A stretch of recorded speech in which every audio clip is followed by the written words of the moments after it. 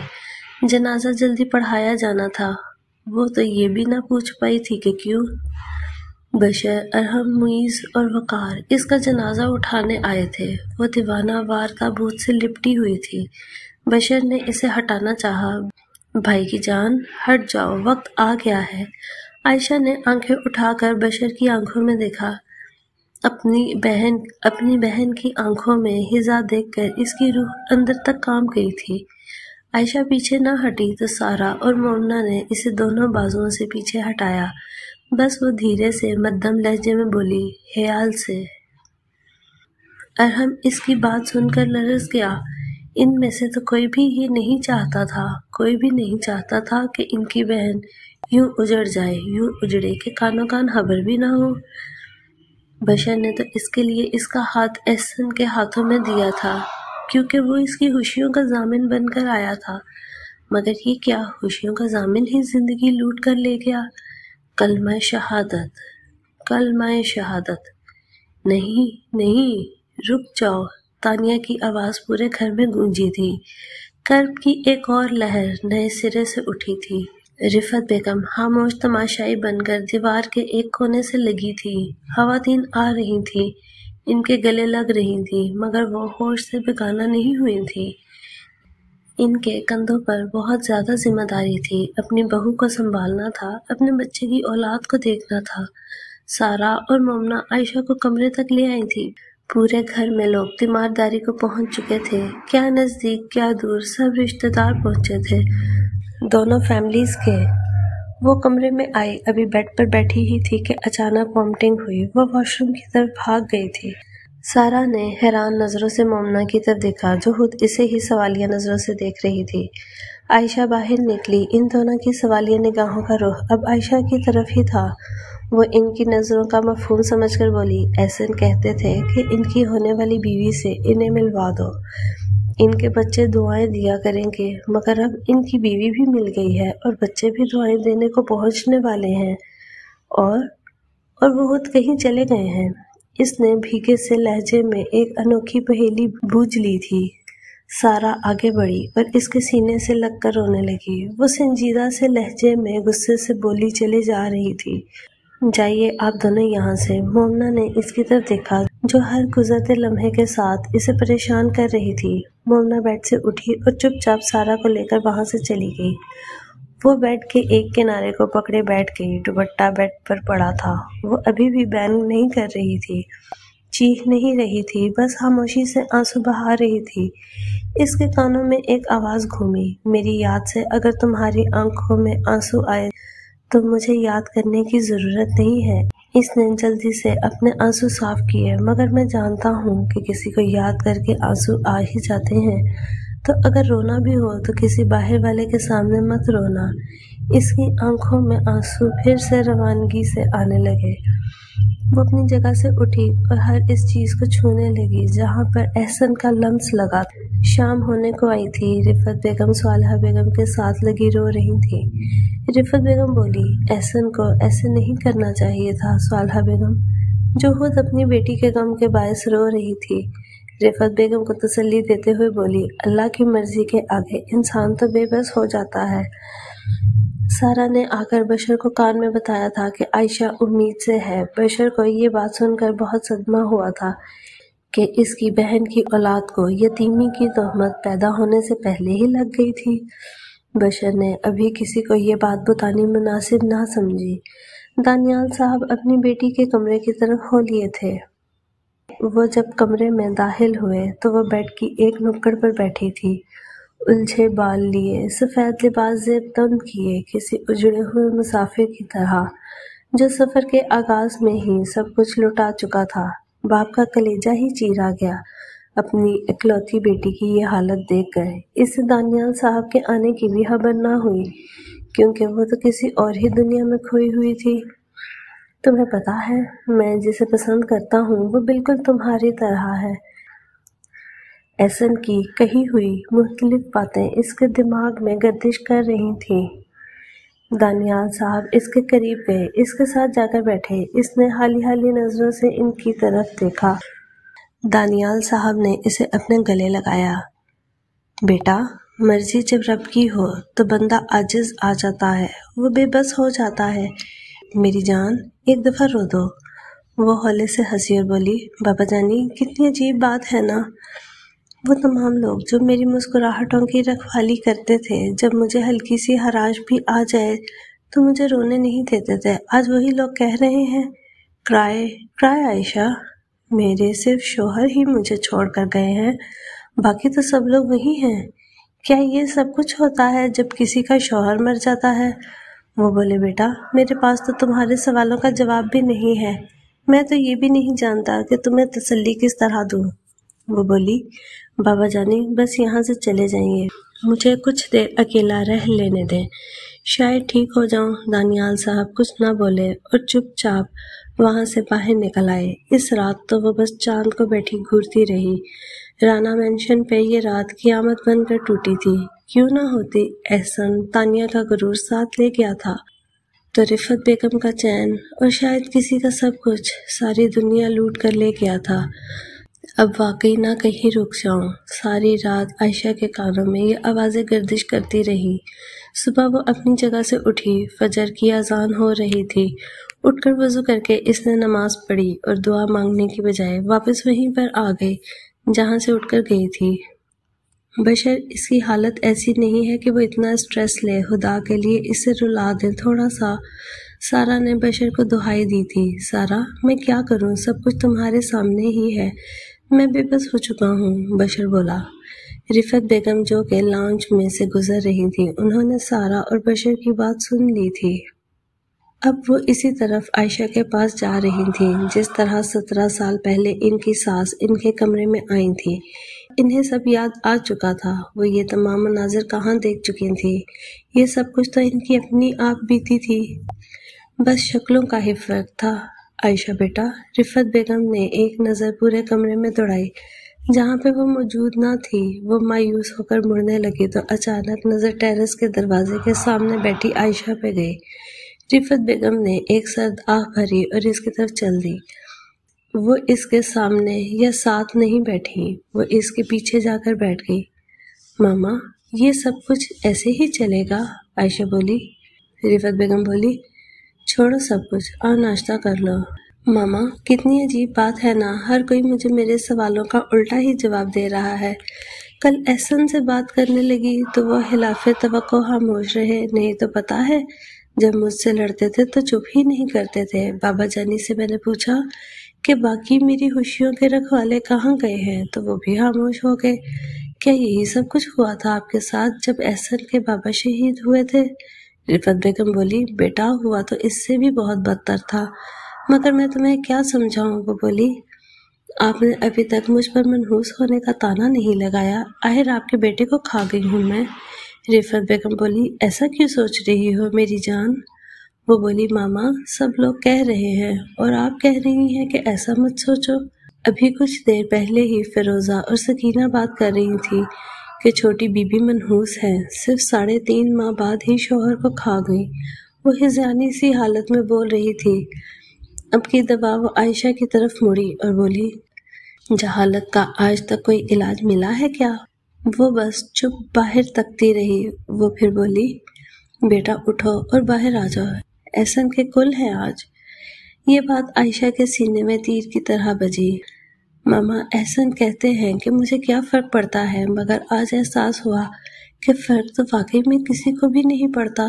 سب لوگ تماشائیوں کی طرح اکٹھے ہوئے ہیں اور میرے احسن کے جانے کے بعد اب تبصرے کر رہے ہیں۔ وہ گردن کو ایک طرف جھکائے ایک سحر میں بول رہی تھی۔ اس کے آنسو تھم چکے تھے، اب صرف آنکھوں میں ویرانی آ چکی تھی۔ رفعت بیگم اس کے سامنے لاجواب ہو گئی تھی، اس لیے اٹھ کر باہر آ گئی۔ اچانک اس کے دروازے پر دستک ہوئی، مگر وہ بیٹھی رہی، اپنی یادوں میں گم۔ وقار اندر داخل ہوا، کچھ سامان لا کر اس نے عائشہ کے سامنے رکھا۔ وہ خود کچھ فٹ کے فاصلے پر بیٹھ گیا۔ سامان دیکھ کر عائشہ نے اپنی ویران آنکھوں سے ایک سوالیہ نظر اس پر ڈالی۔ وقار اس کی نظروں کا مفہوم سمجھتے ہوئے بولا، یہ سارا سامان احسن کا ہے، اس کا یونیفارم، اس کی باقی چیزیں جو آخری وقت میں اس کے ساتھ تھی۔ اس کی بات سن کر عائشہ نے کپ کپاتے ہاتھوں سے بیگ کھولا۔ بیگ میں سے یونیفارم نکلا۔ یونیفارم پہ سب سے پہلے اس کی نظر چمچم کرتے اس کے نام پر گئی۔ ایک یاد دماغ میں گھوم گئی۔ یونیفارم میں جگہ جگہ سوراخ تھے۔ اس نے ایک دفعہ پھر سے وقار کی طرف دیکھا تو وہ بولا، احسن کے سینے میں شہید ہوتے وقت 35 گولیاں لگی تھیں۔ عائشہ کو اپنا آپ لرزتا ہوا محسوس ہوا۔ آنسو پھر روانی پکڑ گئے تھے، مگر صرف خاموش آنسو۔ پھر بیگ میں سے احسن کے بوٹ نکلے، لیدر کے بلیک کلر کے بوٹ۔ اس کے دماغ میں ایک یاد گھومی، احسن بتائیے میں کیسی لگ رہی ہوں؟ قد آدم شیشے کے سامنے کھڑی، احسن کے بوٹس کے ساتھ جینز اور ہوڈی پہنے عائشہ گردن اکڑاتے ہوئے بولی۔ احسن جو کہ کسی کام میں مصروف تھا بغیر دیکھے بولا، اچھی لگ رہی ہو۔ عائشہ بولی، دیکھیے تو صحیح۔ احسن نے ایک نظر اٹھا کر سر تپاؤں سے دیکھا، پھر نظر پیروں پر ٹک گئی جس میں سائز سے بڑے بوٹس پہنے ہوئے تھے۔ احسن اپنی جگہ سے اٹھا اور بولا، یہ تو میرے بوٹس ہیں پگلی۔ وہ بولی، تو کیا ہوا، مجھ پر اچھے نہیں لگ رہے کیا؟ پیروں کو بجاتے ہوئے وہ بولی۔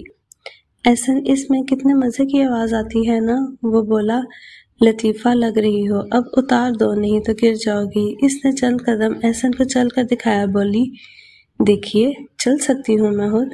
احسن اپنی متاع جان کے انداز پر اپنا کہا نہ روک سکا، نہیں چل سکتی میں خود۔ اس نے خیال سے نکل کر خود سے سرگوشی کی۔ چند لمحے یوں ہی سرک گئے، پھر اچانک کسی خیال کے تحت یونیفارم کی پاکٹس ٹٹولنے لگی۔ سب جیبیں چیک کر لی لیکن مطلوبہ چیز نہ نکلی۔ پھر احسن کے نام کے نیچے والی پاکٹ ٹٹولی، مطلوبہ چیز برآمد ہو گئی۔ وہی لاکٹ جو اس نے دیا تھا۔ تو کیا میں بھی آخری وقت میں احسن کے ساتھ تھی؟ اس نے خود سے سوال کیا۔ لاکٹ کھولا تو ایک طرف اس کی تصویر اور دوسری طرف احسن کی۔ تصویریں خون کے قطروں سے رنگین ہو چکی تھی۔ وقار اس کی ساری کارروائی خاموشی سے دیکھتا رہا۔ اس نے عائشہ کو تھوڑی دیر کے لیے اکیلا چھوڑنا ہی بہتر سمجھا۔ وہ جانتا تھا کہ احسن اور عائشہ ایک دوسرے سے کتنی محبت کرتے ہیں، جان سے زیادہ عشق تھا ایک دوسرے سے۔ ایک چلا گیا تو دوسرا کیسے سکون پا سکتا ہے؟ چند دن کیسے پر لگا کر اڑ گئے، کسی کو پتہ ہی نہ چلا سوائے اس کے جس کا وقت تو تھم چکا تھا۔ ایک ایک لمحہ بھاری پڑ رہا تھا، گھڑی کی سوئیاں جیسے کاٹ کھانے کو دوڑ رہی تھیں۔ وہ سب کی باتیں خاموشی سے سن رہی تھی۔ 9ویں کے ختم پہ وہ کمرے سے باہر نکلی تو اس نے چند خواتین کو اکٹھے بیٹھے دیکھا۔ وہ ان سے کچھ فاصلے پر غیر دانستہ طور پر بیٹھی تھی۔ ان میں سے ایک بولی، سنا ہے رفت کی بہو کا اس کی خالہ زاد سے رشتہ طے ہونے والا تھا۔ دوسری بولی، ہاں، اور پتہ ہے اس کے خالہ زاد کی بیوی بھی طلاق لے چکی ہے، ادھر اس کا شوہر مر گیا۔ پہلی بولی، مجھے کچھ گڑبڑ لگ رہی ہے۔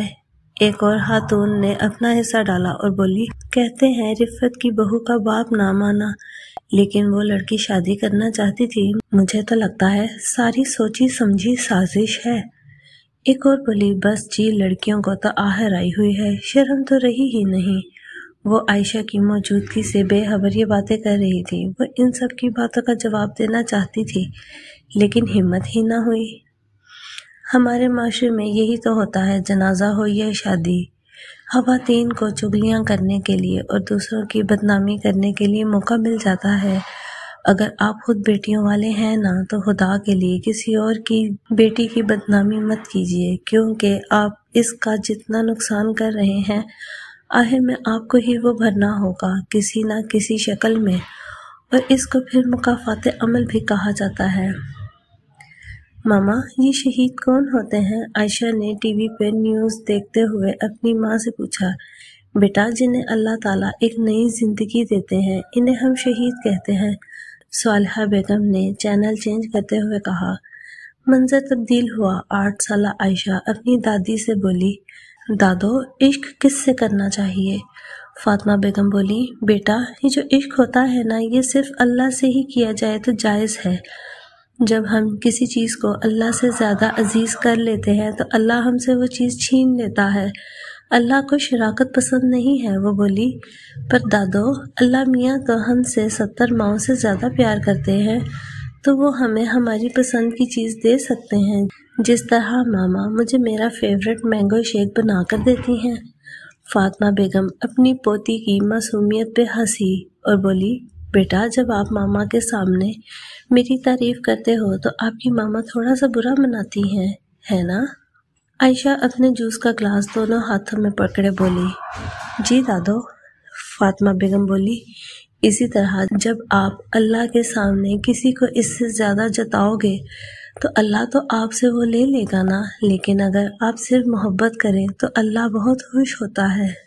لیکن اگر آپ صرف اللہ سے محبت کریں تو وہ آپ سے خوش ہوتا ہے، پھر جب آپ شکر ادا کرتے ہو تو اللہ آپ کو اور دیتا ہے۔ عائشہ بولی، تو دادو اگر میں شکر ادا کروں گی تو اللہ میاں مجھے اور مینگو شیک دیں گے نا؟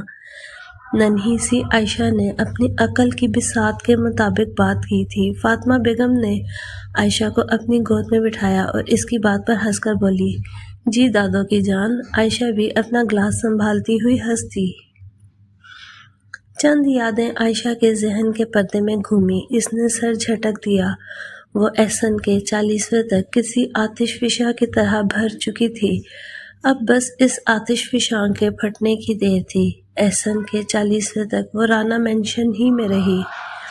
40ویں سے اگلے دن اسے شیخ ولا لایا گیا۔ وہ شاید وہاں پہ احسن کو بھول جائے، مگر جو روح کے ساتھی ہوتے ہیں انہیں کہاں بھلایا جاتا ہے۔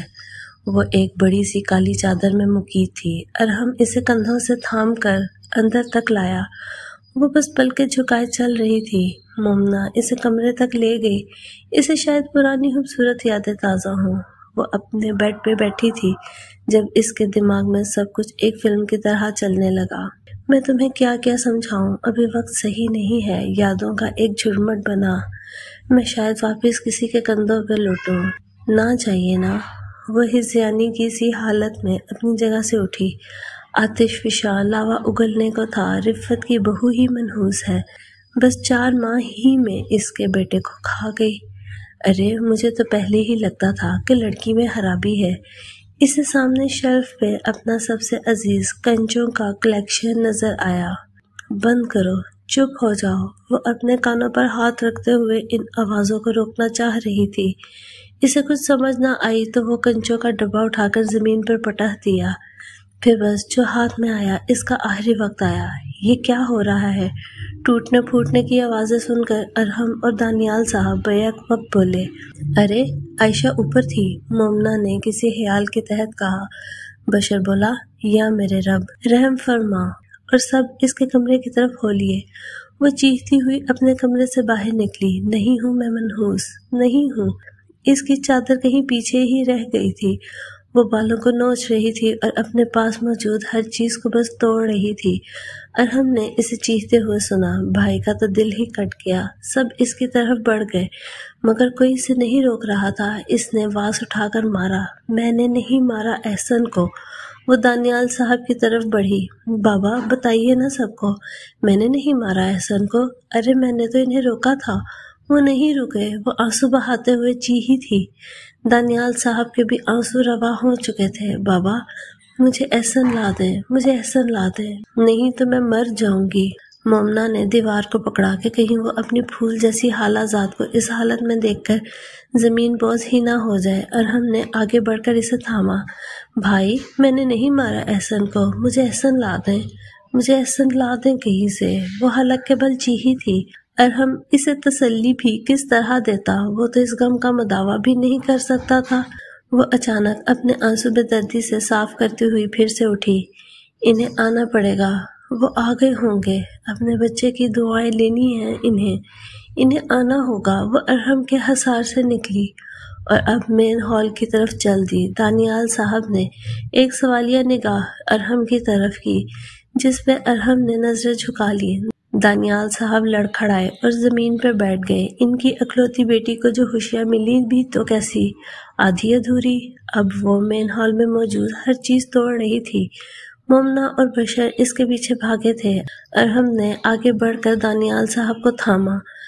صالحہ بیگم رفت بیگم کے پاس رکی تھیں۔ جب سب کچھ توڑ کر تھک چکی تو ایک کونے میں اجڑے مسافر کی طرح بیٹھ گئی۔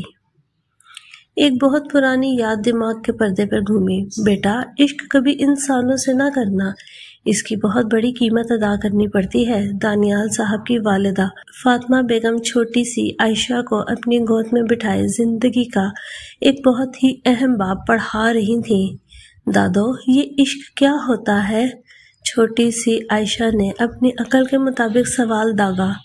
فاطمہ بیگم اپنی پوتی کا ناک کھینچ کر بولی، بیٹا، قربانیوں کی ابتدا اور صبر کا عروج عشق ہوتا ہے، مگر ابھی تمہیں نہیں سمجھ آئے گا، تم بہت چھوٹی ہو۔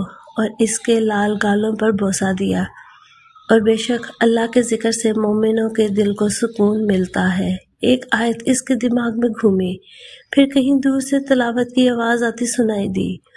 وہ زیادہ دور نہیں تھا، سارا ملائکہ کے کمرے میں بیٹھی قرآن پڑھ رہی تھی۔ وہ بڑے انہماک سے سننے لگی۔ اب لاوا ٹھنڈا ہو چکا تھا، اب وقت تھا توبہ کا، ان تمام غلطیوں کا جو اس سے سرزد ہو چکی تھیں۔ یا میرے اللہ، یہ میں نے کیا کر دیا؟ یہ غلطی مجھ سے کیسے ہو گئی؟ تیری ذات کے ہوتے ہوئے میں نے انسانوں سے عشق کیا، فانی وجود سے۔ یا میرے مولا، مجھے معاف کر دے، میں نے کتنی بڑی غلطی کر دی۔ میں کیسے بھول گئی کہ یعقوب علیہ السلام حضرت یوسف کے حجر میں تب تک آزاد نہیں ہوئے تھے جب تک انہوں نے توبہ نہیں کی تھی۔ یا میرے رب، مجھے معاف کر دے، میری توبہ قبول کر، میں کب سے غلط رستے پہ تھی، مجھے احساس بھی نہ ہوا۔ میرے رب، مجھ پہ کرم کر دے، کاش میں تیرا شکر کرتی، آج یہ سب کچھ تو نہ ہوتا۔ میرے رب، اس گمراہی سے نکلنے پر میں تیرے شکر گزار ہوں۔ یا اللہ، میری توبہ قبول کر لے، مجھے معاف کر دے، اپنی اس گنہگار بندی کو معاف کر دے۔ وہ بڑی عاجزی سے اپنے رب کے سامنے جھک گئی۔ اسے اپنی غلطی کا احساس ہو چکا تھا، مگر اب ملال تو اس کا ساتھی بن گیا تھا۔ وہ اب رو رو کر اپنے رب سے معافی مانگ رہی تھی۔ اسے کافی حد تک سکون مل گیا تھا۔ سریا، میری بیٹی اپنی تنخواہ سے غریبوں کی مدد کیا کرتی تھی، اب لوگ اس کی مدد کو پہنچ رہے ہیں۔ میری بیٹی کے ساتھ یہ سب کچھ کیا ہو گیا ہے؟ دانیال صاحب نے اپنی بہن کو فون پر اپنی بیٹی کا حال سنایا۔ سریا بولی، بھائی صاحب، بیٹیوں کو تو قبر کی دیواروں تک دعائیں دینی پڑتی ہیں، قسم سے اپنی پھول سی بھتیجی کی یہ حالت دیکھ کر میرا تو کلیجہ کٹا جا رہا ہے۔ سریا بیگم نے روتے ہوئے دانیال صاحب سے کہا۔ عائشہ، جو اب کمرے سے باہر پانی کا جگ لینے نکلی تھی، اس نے یہ گفتگو سن لی۔ ان کی باتیں سن کر اس کی آنکھ سے قطرہ نکلا اور ہاتھ پہ گرا۔ یہ اس نے کیا کر دیا؟ میری وجہ سے سب لوگ بھگت رہے ہیں، مجھے تو اپنے ماں باپ کا خیال بھی نہیں آیا، میں کیسی بیٹی ہوں؟ یہ سب کچھ کیا ہو گیا ہے؟ اس نے جلدی سے اپنے آنسو صاف کیے اور کچن کی طرف بڑھ گئی۔ کچن میں آ کر اس کے دماغ میں پہلا خیال آیا، مجھے یہ سب کچھ صحیح کرنا ہوگا۔ ہاں، سب کچھ میری وجہ سے ہوا ہے تو اسے صحیح بھی میں ہی کروں گی۔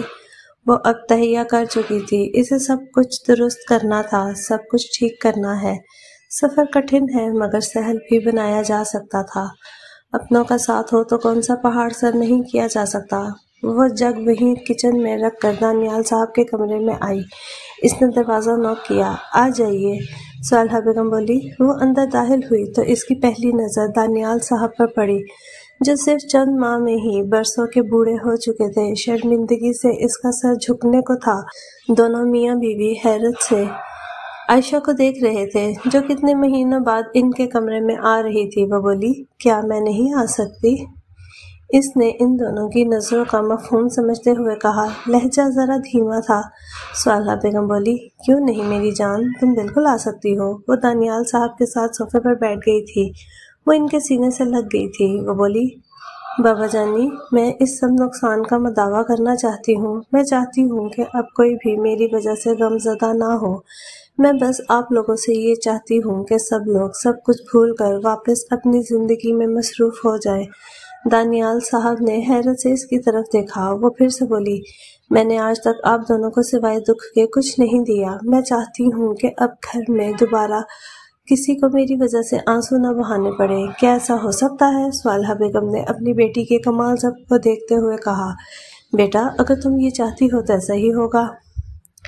دانیال صاحب نے اس کے سر پہ بوسہ دیا اور بولے، بیٹا تم نے بہت کچھ دیا ہے، مگر یہ بات دل سے نکال دو کہ تم نے ہمیں دکھ دیا ہے، تم میری سب سے پیاری بیٹی ہو۔ وہ پھر سے بولی، ماما، بابا، میں چاہتی ہوں کہ میں واپس ماما کے پاس چلی جاؤں۔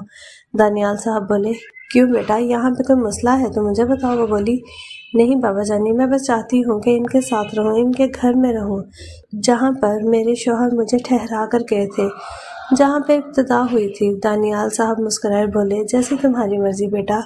اس کی ڈیلیوری کو بس 2 ماہ رہ چکے تھے، اسی لیے وہ چاہتی تھی کہ وہ رفت بیگم کے ساتھ رہے تاکہ یادوں کے تسلسل کو توڑے۔ وہ بھی مسکرا کر ان کے کمرے سے باہر آ گئی۔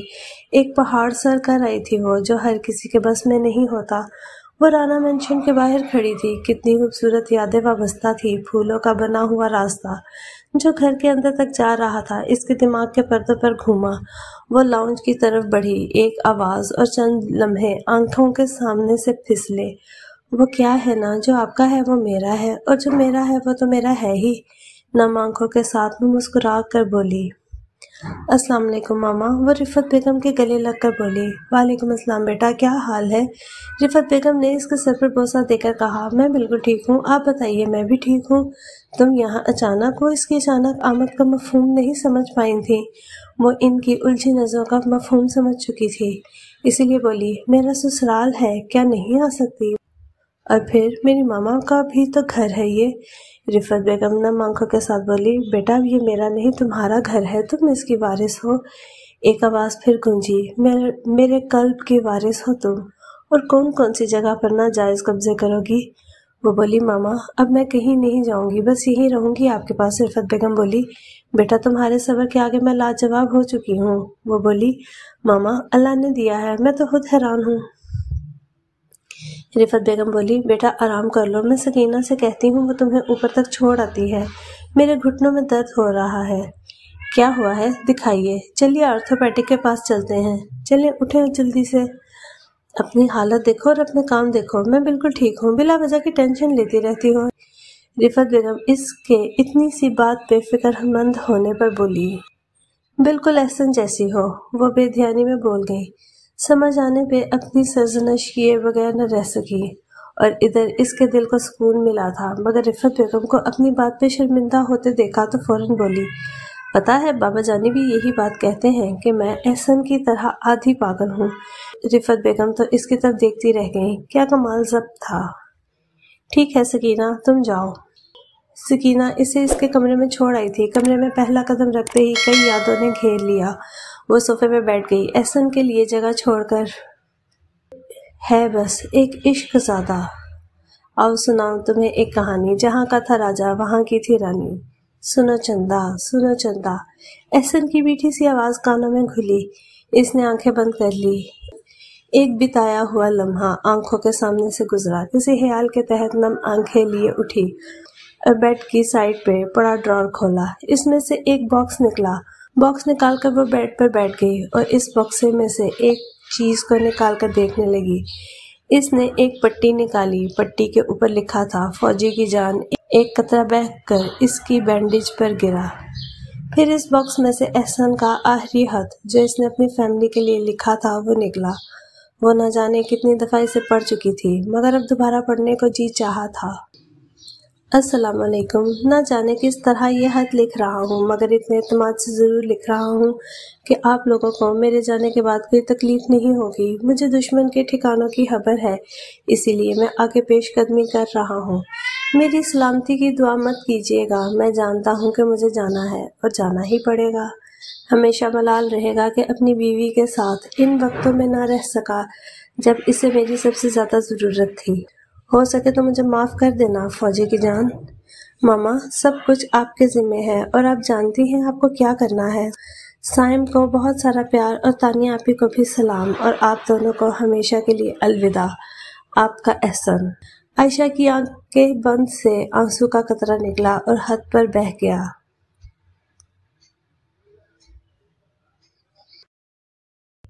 اگر آپ کو ہماری ویڈیو اچھی لگتی ہیں تو چینل کو سبسکرائب کریں، ویڈیو کو لائک کریں اور بیل آئیکن کو کلک کرنا نہ بھولیں۔ کمنٹ میں اپنی رائے کا اظہار ضرور کریں۔ سلامت رہیں، اپنوں کا خیال رکھیں۔ اللہ حافظ۔